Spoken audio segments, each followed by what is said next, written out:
Bismillahirrahmanirrahim. Assalamualaikum warahmatullahi wabarakatuh. Hamdan wa syukran lillah, salatan wassalaman ala rasulillah, amma ba'd. Rabbi shrahli sadri wa yassirli amri wahlul uqdatam min lisani yafqahu qawli. Selamat pagi anak-anakku semuanya. Salam sejahtera untuk kita semuanya. Apa kabarnya hari ini? Mudah-mudahan anak-anakku semuanya ada dalam kondisi yang sehat, ada dalam suasana yang senantiasa menyenangkan, ada dalam keadaan yang gembira. Selamat pagi ayah bunda. Apa kabar ayah bunda juga? Mudah-mudahan ayah bunda senantiasa diberikan kesehatan, diberikan kesabaran selama mendampingi putra-putrinya. Anak-anakku semuanya dan ayah bunda semuanya, bertemu kembali dalam program Belajar dari Rumah, sebuah video pembelajaran suplemen yang dibuat dalam rangka mendukung, menunjang pembelajaran jarak jauh putra-putri kita. Masih bersama Pamu Mumu Jamil atau Mang Guru Mumu, guru yang akan membersamai kamu selama pembelajaran jarak jauh melalui video pembelajaran suplemen. Video pembelajaran ini memang untuk kelas 5, dikhususkan untuk kelas 5, namun video pembelajaran ini juga sangat cocok ya untuk putra-putri kita kelas 4 maupun kelas 6. Jadi bagi anak-anakku semuanya kelas 4 maupun kelas 6 yang mau menyaksikan video pembelajaran ini, silahkan boleh ikut menyaksikan. Anak-anakku semuanya dan ayah bunda yang berbahagia, kali ini kita akan melanjutkan video pembelajaran kita yang sebelumnya. Masih di tema 2 tentang udara bersih bagi kesehatan. Masih di subtema kedua ya, pentingnya udara bersih bagi pernapasan. Dan kita sudah berada di pembelajaran ke-5 dan ke-6. Video pembelajaran ini merupakan lanjutan dari video pembelajaran yang pertama, kedua, kemudian video pembelajaran ketiga, keempat, dan sekarang ke-5 dan ke-6.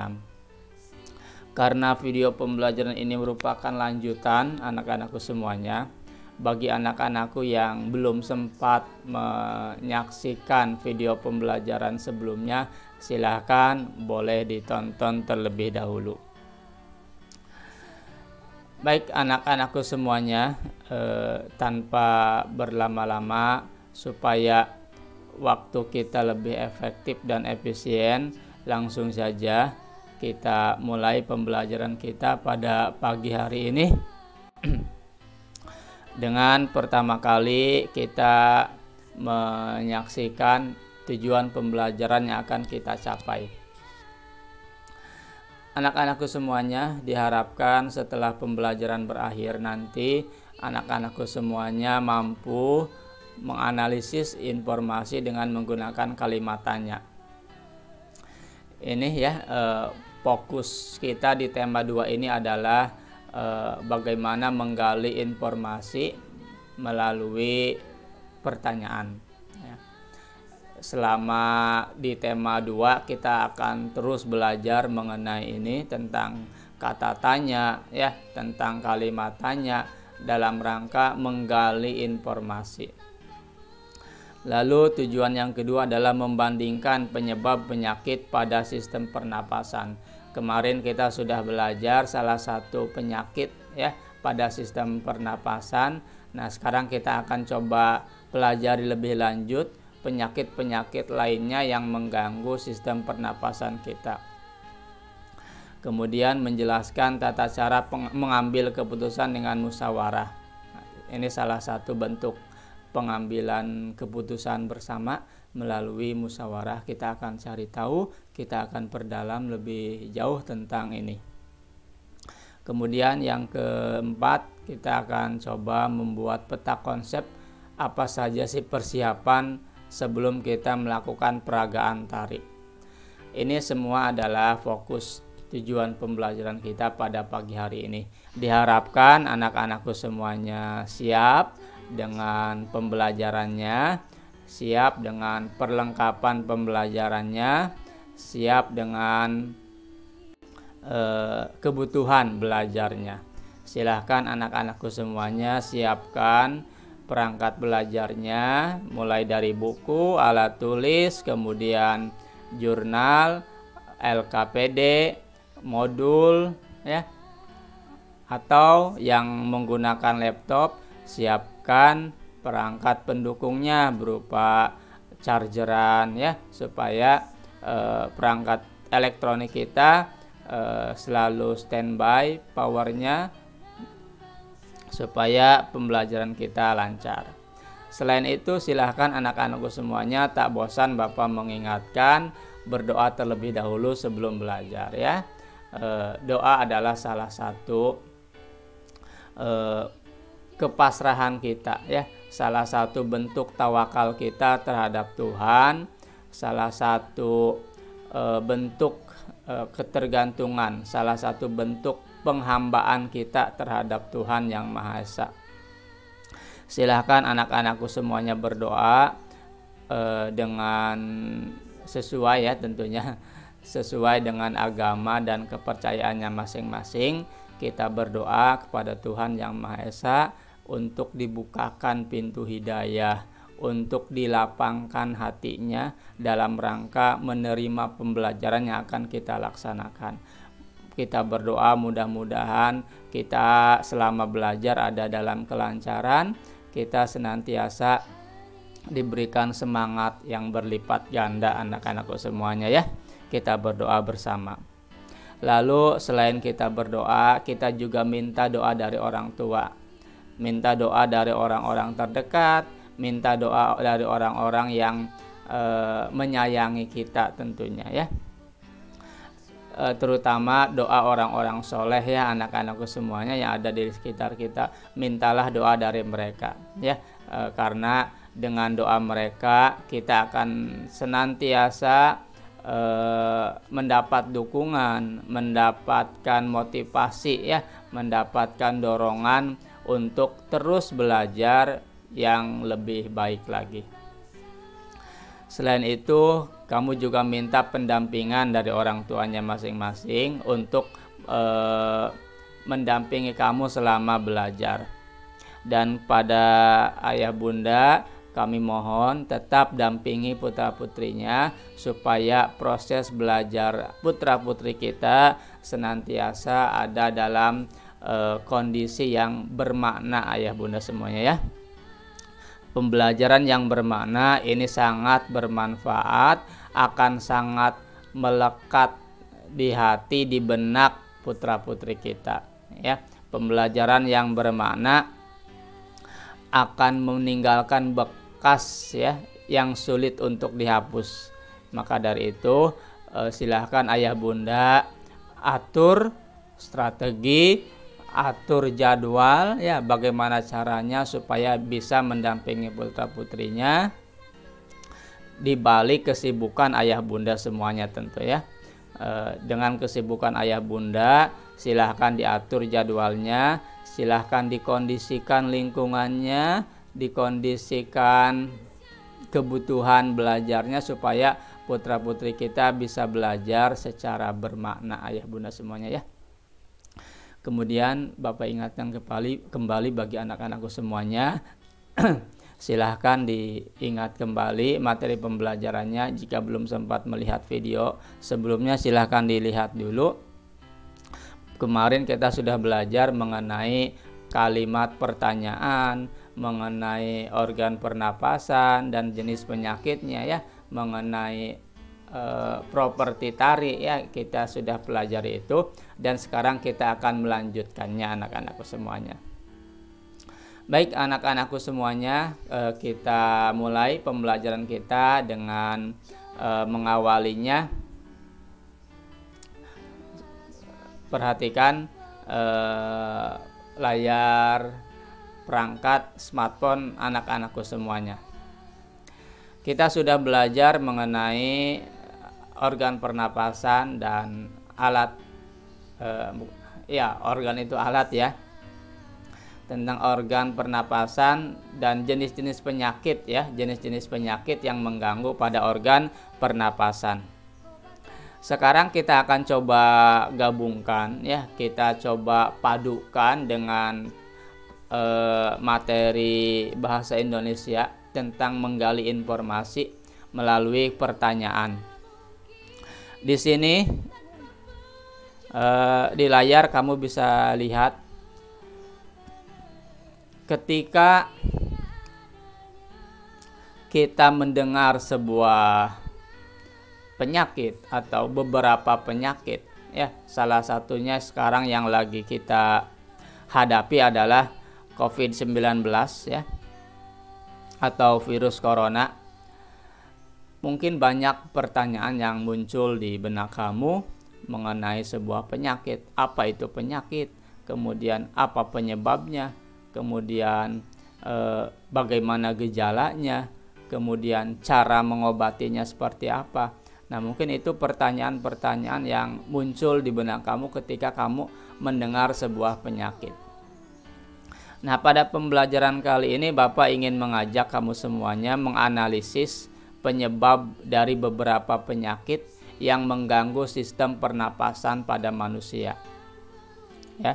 Nah, cara menganalisisnya adalah dengan mengajukan pertanyaan anak-anakku semua ya. Cara yang paling mudah untuk menganalisis ya. Apa sih menganalisis? Menganalisis itu bisa diartikan menyelidiki anak-anakku semuanya ya. Kamu coba berperan menjadi seorang detektif ya. Menganalisis, menyelidiki, mempelajari lebih dalam tentang suatu penyakit. Nah, caranya bagaimana? Caranya dengan mengajukan beberapa pertanyaan ya. Mungkin kamu yang sudah akrab dengan film kartun Upin dan Ipin, kamu mungkin pernah melihat suatu adegan di mana Upin dan Ipin tiba-tiba menjadi dua sosok detektif ya, yang menyelidiki sebuah kasus. Nah, ketika Upin dan Ipin menjadi seorang detektif, mereka akan mengajukan beberapa pertanyaan. Kenapa mengajukan beberapa pertanyaan? Karena mereka sedang menyelidiki ya, menyelidiki apa yang sedang terjadi ya, dengan bertanya kepada orang-orang yang mereka temui atau kepada orang-orang yang mereka curigai itu ya. Nah, kamu pun sama ya. Kamu pun sama, hari ini akan belajar di tema 2 ini. Kamu akan terus diasah kemampuan bertanyanya dengan menggunakan kata tanya ya, dengan menggunakan kalimat pertanyaan. Nah, kita akan belajar itu. Jadi jangan bosan untuk belajar hal ini sangat penting. Kenapa? Karena dengan bertanya kamu sudah belajar ya. Belajar itu adalah proses berpikir anak-anakku semua ya. Kita mengalami proses berpikir ketika kita sudah bisa mengajukan pertanyaan. Kita dikatakan belajar apabila kita sudah bisa memikirkan tentang sesuatu dan menanyakannya ya. Menanyakan melalui siapa? Melalui orang lain ya, melalui guru, melalui orang tua, melalui tetangga, atau melalui sosial media, internet, dan lain sebagainya. Nah, dengan bertanya berarti kamu sedang belajar anak-anakku ya. Jadi belajar itu pada hakikatnya ya bertanya ya. Bertanya itu hasil dari berpikir anak-anakku semua. Ketika kita menemukan sesuatu dan ingin tahu lebih jauh, maka kamu sedang berproses ya, sedang melakukan proses belajar. Maka ini penting diasah ya. kemampuan bertanya ini penting diasah. Dan kamu harus berani bertanya anak-anakku semua ya. Jangan ragu untuk bertanya, jangan malu untuk bertanya kepada siapapun. Jika ada hal yang belum kamu pahami, jika ada hal yang belum kamu ketahui, silahkan kamu tanyakan. Jangan pernah malu, jangan pernah ragu anak-anakku ya. Karena dengan bertanya kamu akan tambah pengetahuan ya. Kemampuan kamu akan bertambah, pengetahuan kamu akan bertambah ya. Jadi jangan ragu untuk bertanya ya. Jangan malu untuk bertanya. Tumbuhkan keberanian, tumbuhkan rasa keingintahuan kamu ya, supaya apa yang ingin kamu ketahui dapat kamu miliki, dapat kamu pahami, dapat kamu ketahui tentunya ya. Itu pesan Bapak. Melalui video pembelajaran ini Bapak berpesan kepada kamu semuanya untuk terus meningkatkan rasa keingintahuan kamu ya, mengasah kemampuan berpikir kritis kamu semuanya. Oke? Nah, itu. Baik anak-anakku semuanya, melalui tayangan video pembelajaran ini kamu bisa lihat di layar ada sebuah pertanyaan ya. Apa penyebab penyakit berikut? Di sana ada penyakit influenza, ada penyakit bronkitis, ada asma, ada kanker paru-paru, ada tuberkulosis, ada emfisema. Nah, di sini ada 6 jenis penyakit. Yang salah satunya sudah kita pelajari kemarin, yaitu penyakit apa? Iya, betul. Kemarin kita sudah belajar penyakit asma ya. Apa penyebab penyakit asma ini? Masih ingat? Ayo. Apa coba? Hah? Iya, betul sekali. Penyebab penyakit asma ini karena alergi ya anak-anakku semuanya. Bisa alergi karena debu, karena bulu ya, karena suhu dingin itu, sehingga menyebabkan organ pernapasan, saluran pernapasan kita tersumbat dan akhirnya sesak napas. Itu namanya asma ya. Gejala-gejala juga sudah kita pelajari bersama, kamu sudah paham. Jangan lupa ya dibaca lagi, ditonton lagi video pembelajarannya supaya kamu bisa terus mengingat tentang berbagai macam penyakit ini. Salah satunya asma. Dan kamu jangan berhenti belajar dari video pembelajaran ini ya. Silahkan kamu belajar dari sumber-sumber belajar lain selain video pembelajaran ini. Ada banyak ya sumber belajar yang bisa kamu gunakan untuk belajar ya.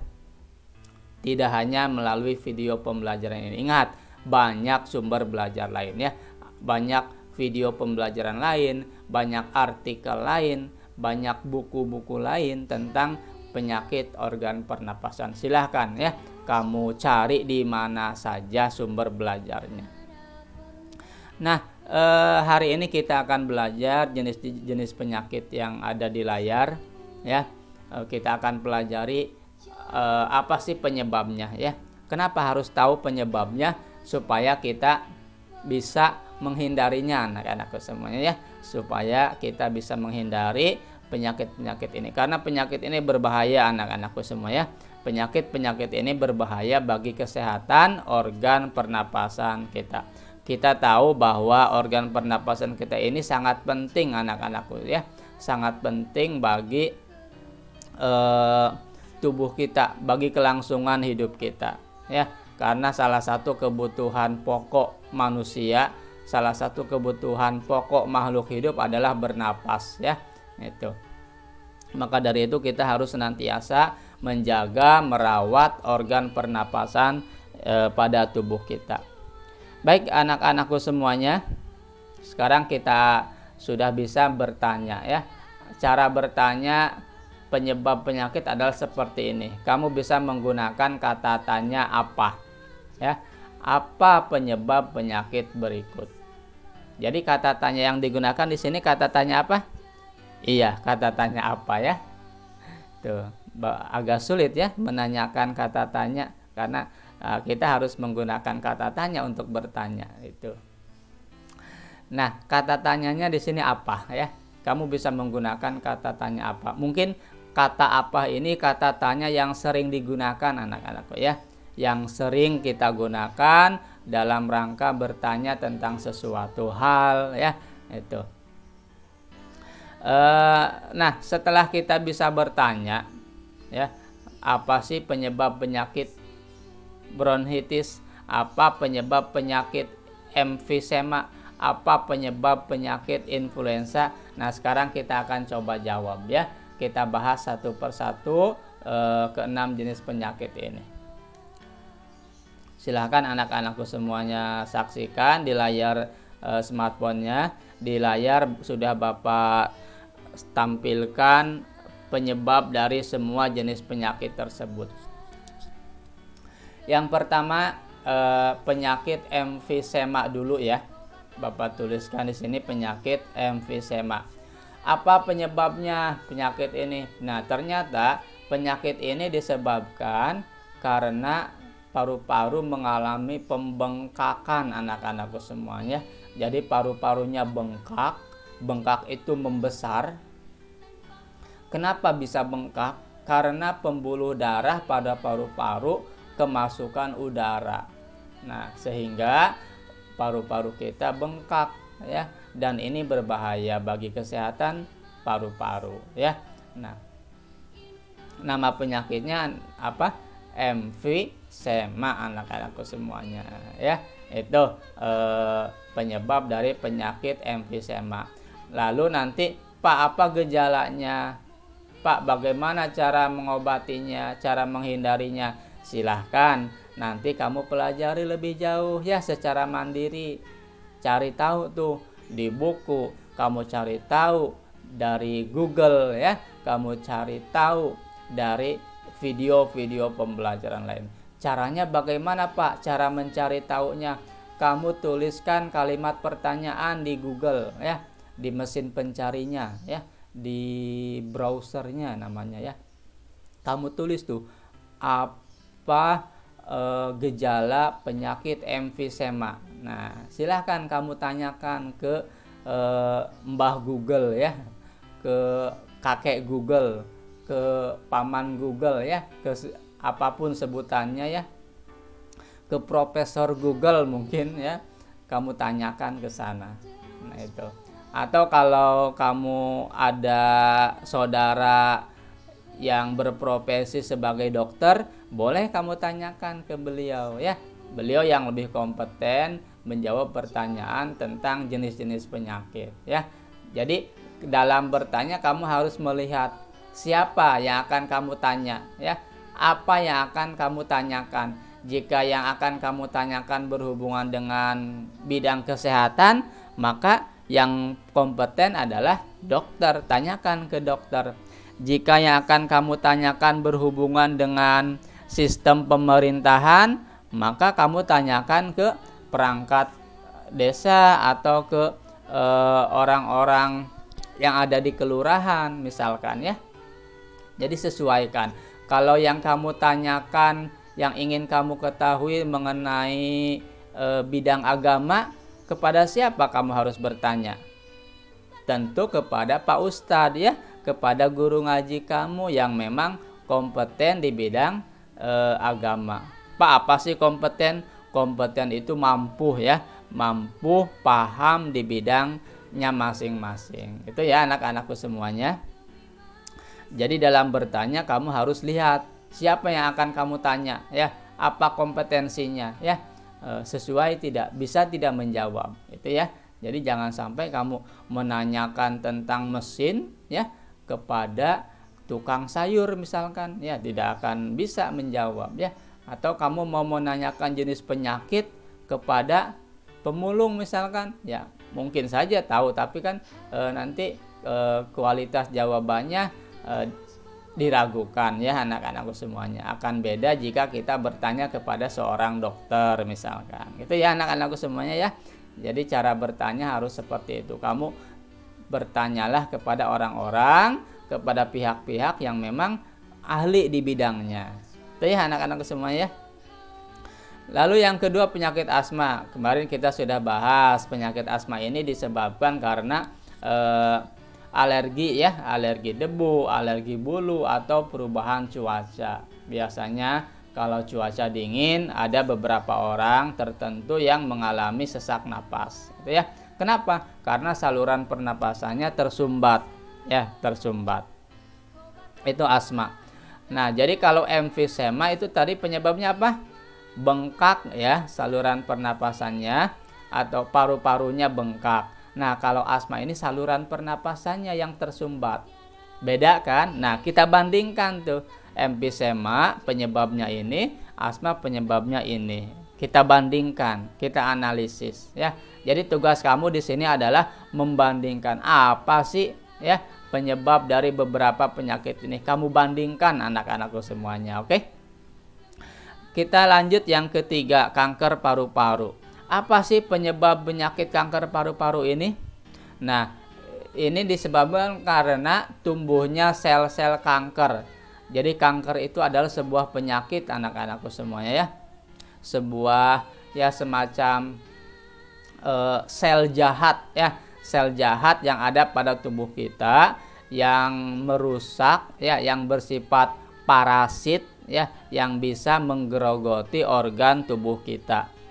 Nah, kalau sel kanker itu tumbuh di dalam paru-paru, maka ini akan merusak kinerja paru-paru. Maka hal ini akan mengganggu pekerjaan paru-paru. Pekerjaan paru-paru untuk bernapas ya, ini akan terganggu karena tumbuhnya sel kanker anak-anakku semuanya. Kenapa bisa tumbuh sel kanker di dalam tubuh kita? Nah, biasanya ini salah satu penyebabnya, salah satunya ya, katanya ini disebabkan karena kebiasaan merokok anak-anakku semuanya ya. Jadi bagi anak-anakku semuanya yang suka menyaksikan orang tuanya, kakaknya merokok, tolong dihindari ya. Kalau ada orang tuanya yang merokok di rumah, kakaknya yang merokok di rumah, silahkan diberitahu ya kepada orang tuanya, kepada kakaknya untuk merokok di luar ya. Merokoknya jangan di dalam ruangan karena bisa mengganggu pernapasan kita yang ada di rumah.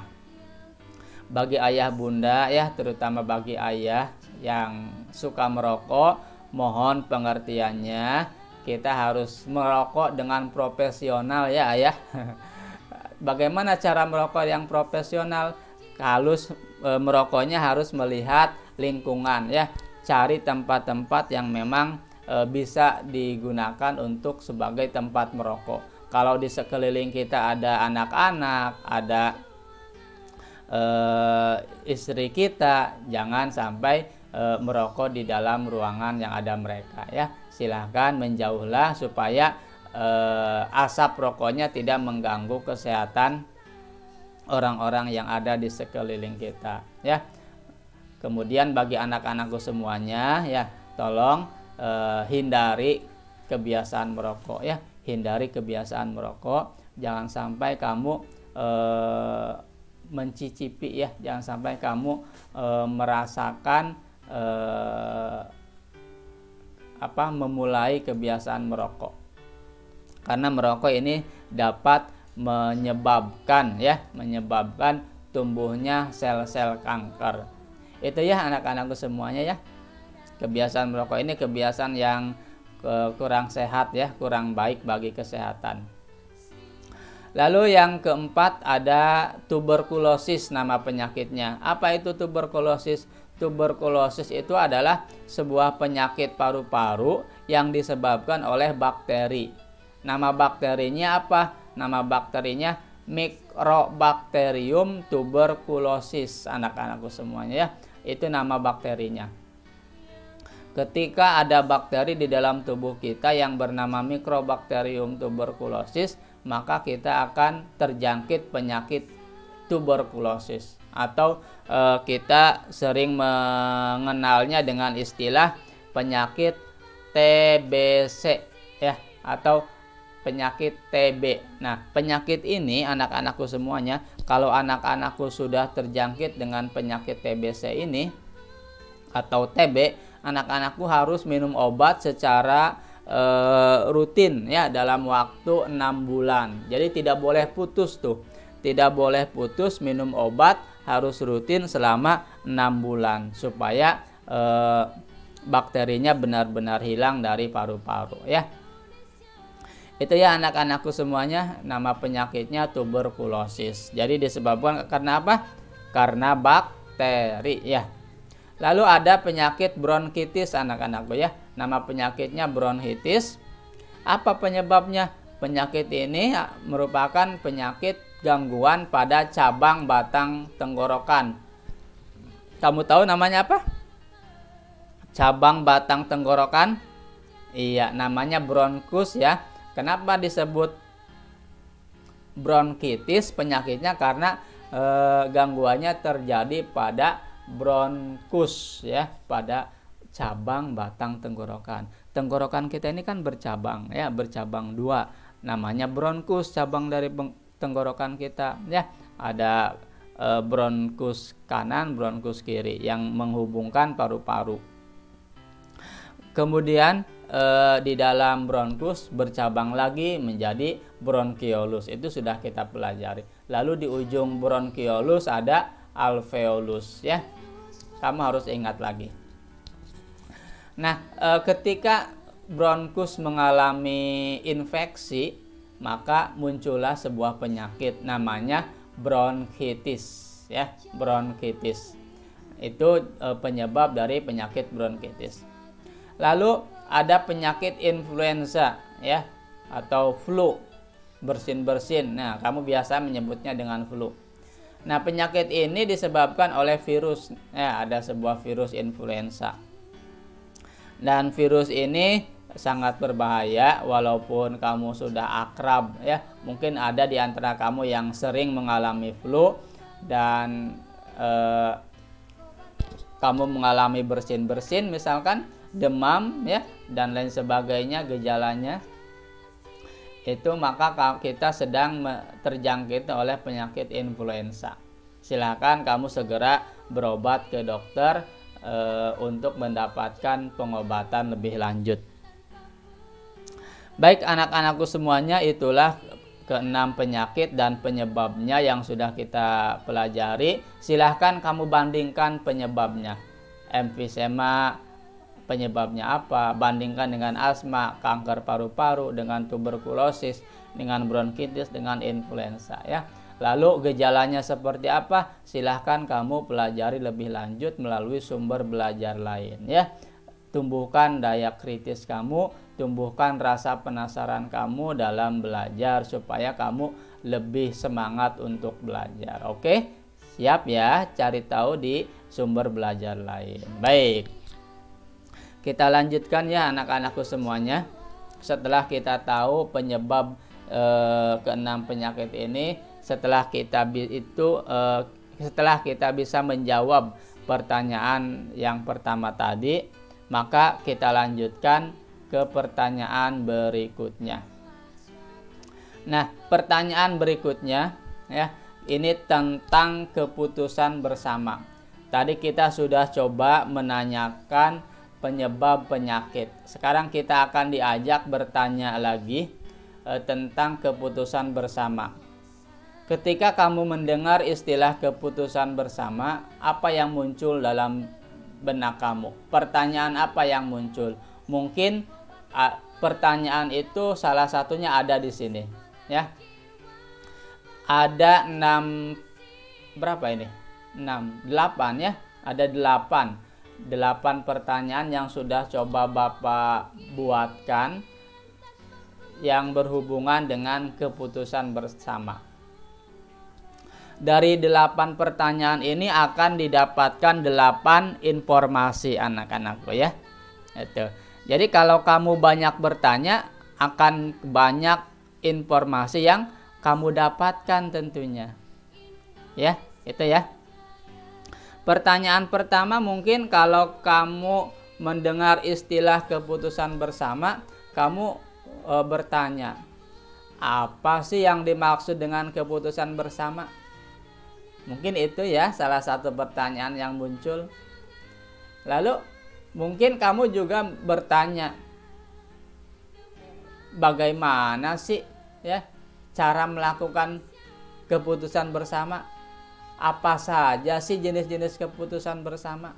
Ya, nilai-nilai apa yang terkandung dalam pengambilan keputusan bersama dan lain sebagainya ya.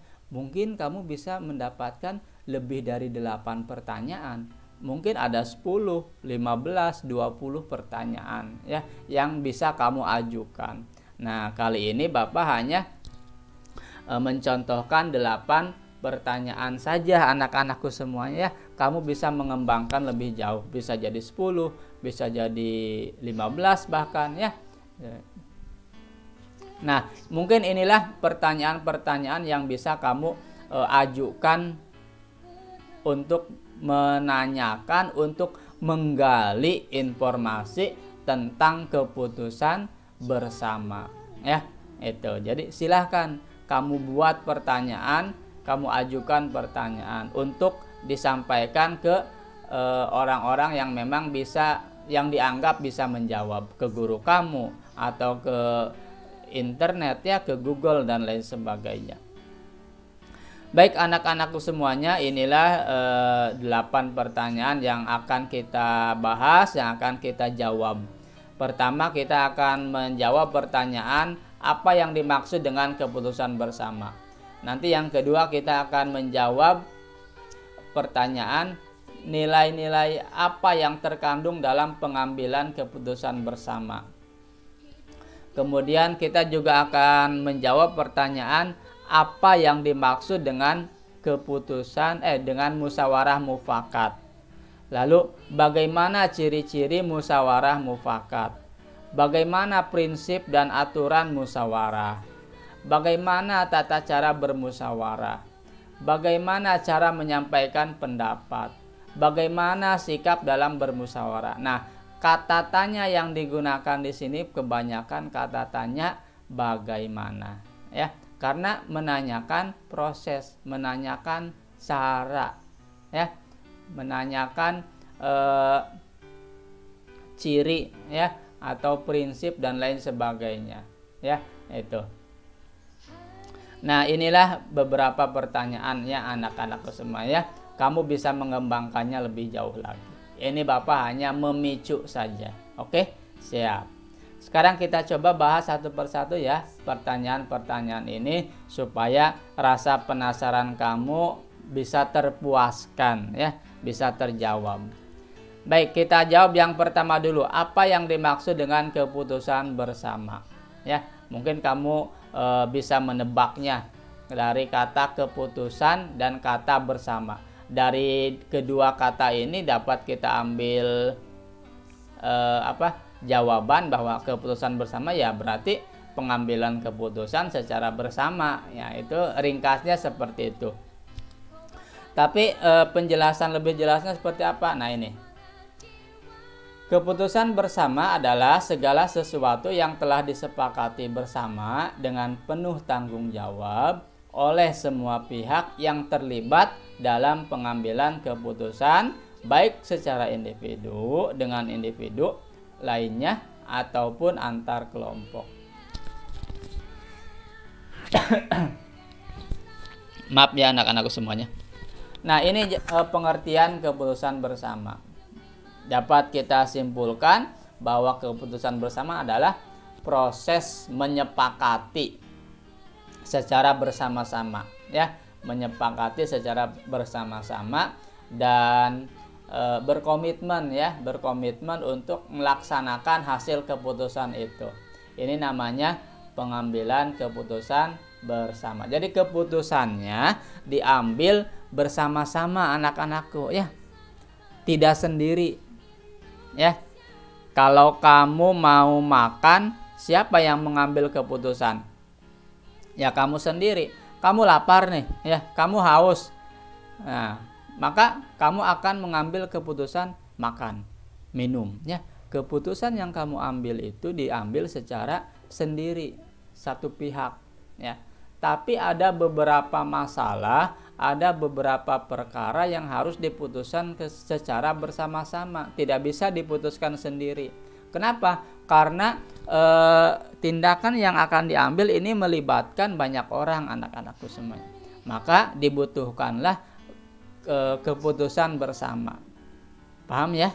Contohnya apa, Pak? Contohnya gini. Misalkan kita mau merencanakan perayaan hari kemerdekaan, ya. Mungkin anak-anakku kemarin sudah ikut ya dalam perlombaan kegiatan dalam rangka meriahkan HUT, hari ulang tahun Republik Indonesia yang ke-75. Nah, perlu diketahui anak-anakku semuanya, ketika panitia merencanakan kegiatan peringatan hari ulang tahun Republik Indonesia, mereka itu sebelumnya ngobrol dulu, ya, mengambil kesepakatan lombanya mau apa, jenisnya apa, teknisnya bagaimana, acara hiburannya seperti apa. Nah, itu mereka bicarakan, mereka putuskan secara bersama-sama dalam bentuk musyawarah atau rapat, ya anak-anakku semuanya. Nah, proses musyawarah, proses rapat yang dilakukan oleh panitia itu namanya proses pengambilan keputusan bersama. Jadi keputusannya harus diambil secara bersama-sama, tidak boleh diambil hanya satu pihak saja. Paham anak-anakku? Oke, siap ya. Itu ya. Jadi kamu sudah paham apa sih keputusan bersama itu? Ya, keputusan yang diambil, yang disepakati secara bersama-sama dan dilaksanakan oleh semuanya tentu ya, oleh pihak yang menyepakati ya, oleh pihak yang terlibat. Lalu pertanyaan yang kedua, nilai apa yang terkandung dalam pengambilan keputusan bersama? Kenapa ini penting? Nah, kenapa ini penting? Inilah jawabannya. Ada nilai-nilai yang bisa kamu dapatkan dari pengambilan keputusan bersama. Pertama, ada nilai kebersamaan anak-anakku semuanya ya. Pasti ada kebersamaan di sana. Yang kedua, ada kebebasan mengemukakan pendapat. Ya. Yang ketiga, ada nilai menghargai pendapat orang lain, ya. Kemudian yang keempat, ada nilai jiwa besar serta lapang dada, melaksanakan hasil keputusan dengan rasa penuh tanggung jawab. Nah, ini nilai-nilainya anak-anakku ya. Dengan mengambil keputusan secara bersama, maka kita akan melatih ya kemampuan atau rasa kebersamaan kita dalam satu warga. Rasa kebebasan mengemukakan pendapat ini dijamin ya, dijamin. Kita silahkan kemukakan pendapat kita seperti apa. Kita juga dilatih menghargai pendapat orang lain. Kemudian berlapang dada atas hasil keputusan, apapun keputusannya kita terima.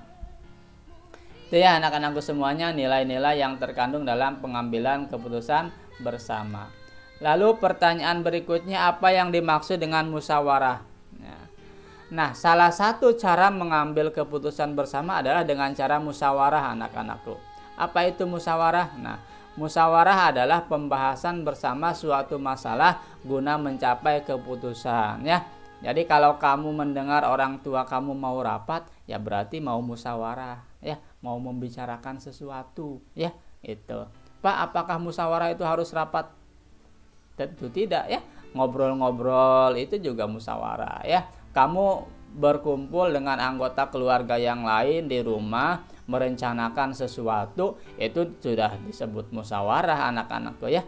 Itu. Atau kamu ngobrol dengan teman-teman sekelas ya, mau melaksanakan suatu kegiatan, itu namanya musyawarah. Paham ya? Nah, di dalam musyawarah biasanya ada mufakat. Apa itu mufakat? Mufakat itu berarti kesepakatan anak-anak ya. Kesepakatan untuk melaksanakan hasil musyawarah. Jadi keputusan akhirnya apa? Nah, disepakati bersama-sama ya. Deal-dealan ya, gitu. Kalau sudah ada keputusan, sudah disepakati berarti semuanya sudah mufakat anak-anak ya. Paham ya? Lalu musyawarah mufakat apa? Nah, musyawarah mufakat adalah perundingan bersama memecahkan masalah sehingga mencapai keputusan bulat yang akan dilaksanakan bersama. Itu ya, digabungkan antara kata musyawarah dan mufakat. Oke, lanjut.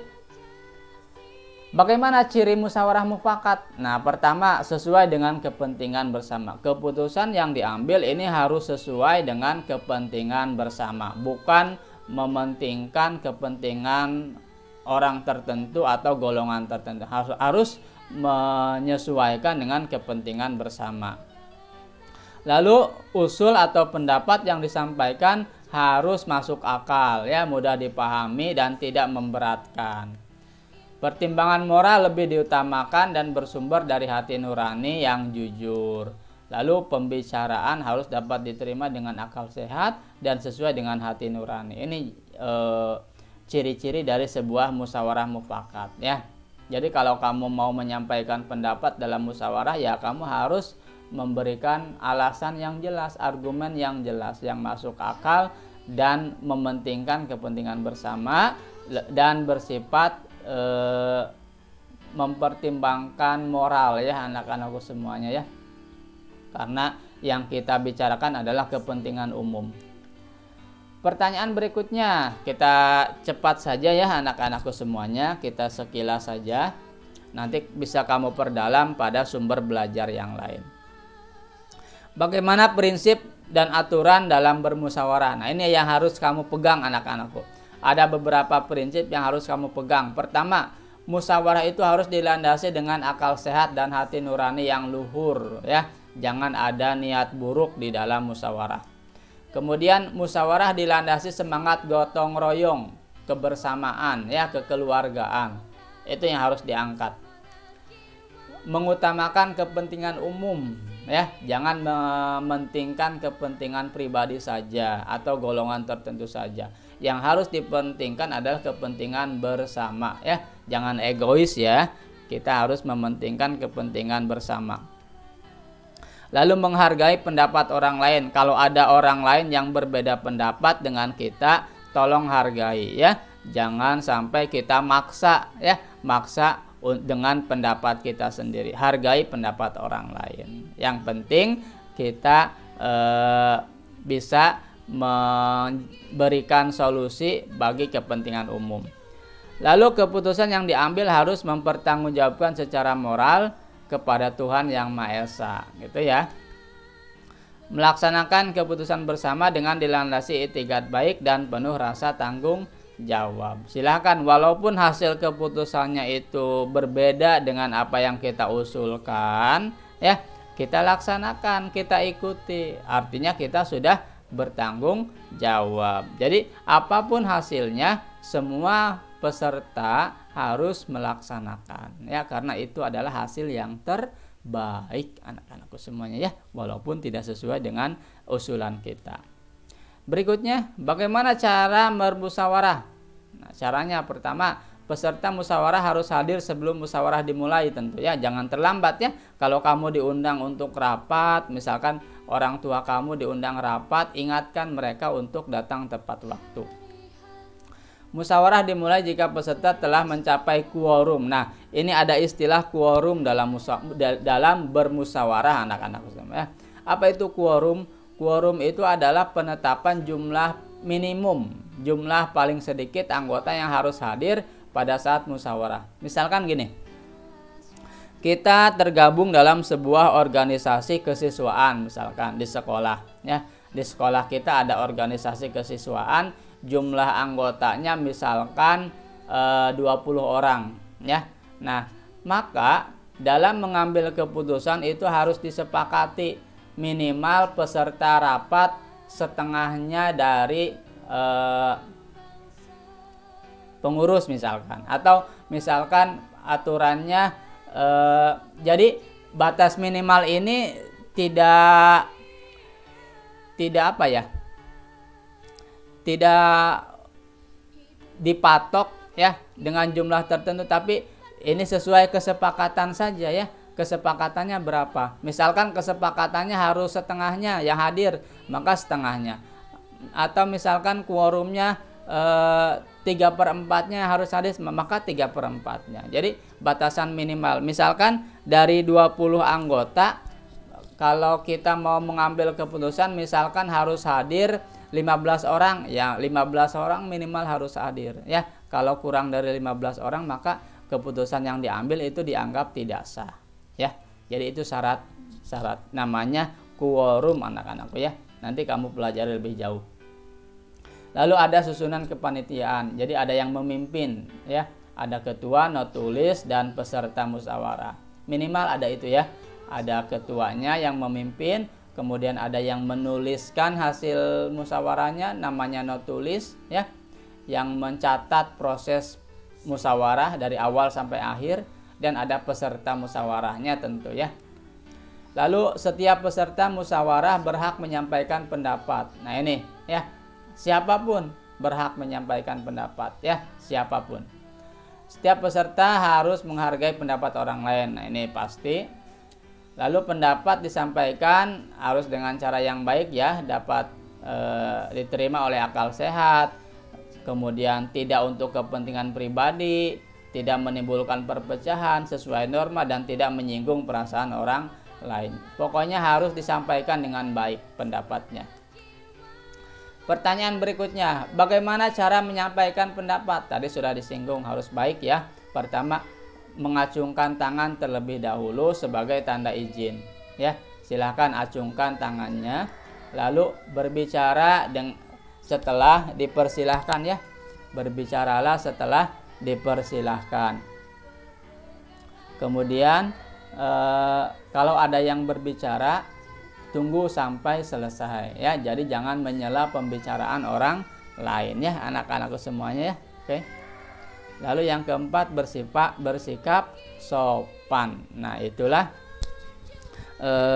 sikap-sikap yang harus kamu junjung tinggi ketika kita melaksanakan musyawarah. Kita lanjutkan ya anak-anakku semuanya. Setelah kita tahu bagaimana cara menyampaikan pendapat. Oh ini satu lagi, sudah suara cukup jelas ya. Nah ini suaranya harus jelas, jangan sampai tidak terdengar oleh peserta yang lain. Sikap dalam bermusyawarah seperti apa? Menghargai pendapat orang lain, tidak memaksakan kehendak orang lain, tidak boleh mencela pendapat orang lain, tidak boleh memotong pembicaraan orang lain ya. Itu sikap-sikapnya. Nah baik anak-anakku semuanya, itu mengenai musyawarah ya. Kita sudah paham bagaimana cara bermusyawarah sebagai bentuk pengambilan keputusan bersama. Sekarang kita lanjutkan pada materi berikutnya. Nah, materi berikutnya adalah tentang karya tari. Apa yang perlu disiapkan sebelum peragaan karya tari? Nah, ini pertanyaannya. Kemarin kita sudah belajar salah satu unsur ya yang harus disiapkan, yaitu properti tari. Kita sudah tahu bahwa dalam pertunjukan atau peragaan tari itu ada yang disebut properti. Kamu masih ingat properti itu apa? Iya, properti itu adalah pelengkap ya. Peralatan yang digunakan ketika kita melakukan peragaan tari. Nah, sebagai orang yang mau memperagakan karya tari, kamu harus mempersiapkan terlebih dahulu. Pertama, apa nama karya tari kamu? Misalkan kamu mau pentas nih, ya. Misalkan kamu mau melakukan pentas tari, ya, dalam rangka memeriahkan hari ulang tahun kemerdekaan. Nah, kamu kan tampil di sana tuh. Nah, apa yang harus dipersiapkan? Ada 6 yang harus disiapkan. Pertama, nama tariannya apa? Kamu tentukan ya. Nama tariannya apa? Tulis tuh. Karena nanti kan kalau kamu dipanggil ke atas panggung, nanti akan disebutkan tuh nama tariannya apa ya. Lalu bentuk karya tarinya seperti apa ya, bentuknya ya, apakah berbentuk apa ya, bentuk karya tari ini berhubungan dengan misalkan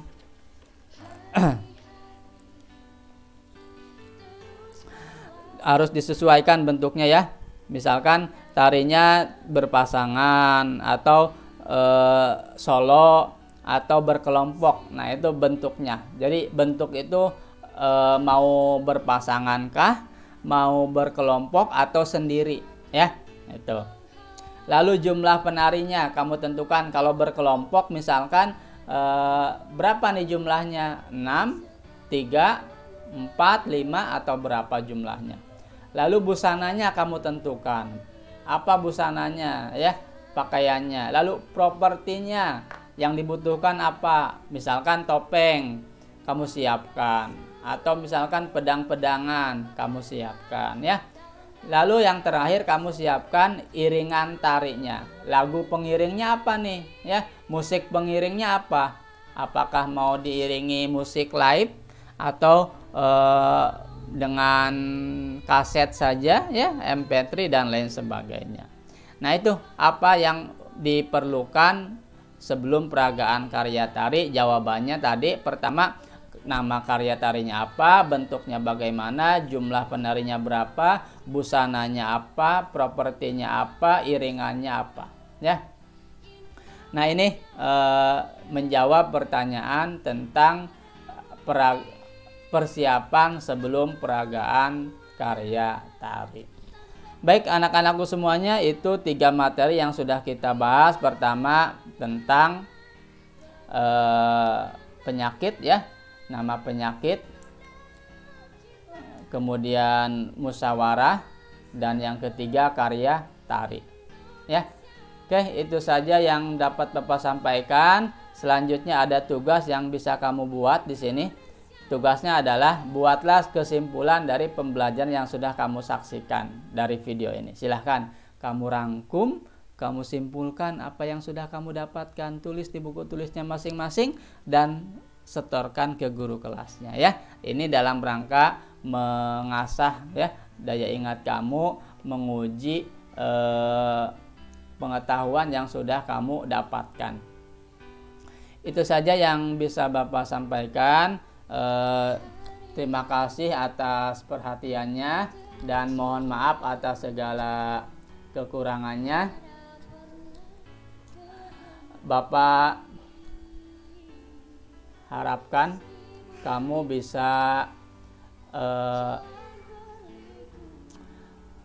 mengingat apa yang sudah Bapak sampaikan, kemudian kamu amalkan dalam kehidupan sehari-hari, supaya apa yang sudah kita pelajari bermanfaat ya. Bapak doakan dan mari kita berdoa bersama-sama. Mudah-mudahan apa yang kita pelajari hari ini bisa diingat dalam jangka waktu yang lama. Mudah-mudahan pengetahuan kita terus melekat dan bisa kita manfaatkan, bisa kita terapkan dalam kehidupan sehari-hari. Itu saja yang bisa Bapak sampaikan. Mohon maaf atas segala kekurangannya dan terima kasih atas kebersamaannya. Jangan lupa like, share, and comment video pembelajaran ini. Nyalakan subscribe-nya, tombol loncengnya dinyalakan. Itu saja yang bisa Bapak sampaikan. Kita akan bertemu lagi pada video pembelajaran berikutnya. Bapak tutup, billahi hidayah wa taufik. Wassalamualaikum warahmatullahi wabarakatuh.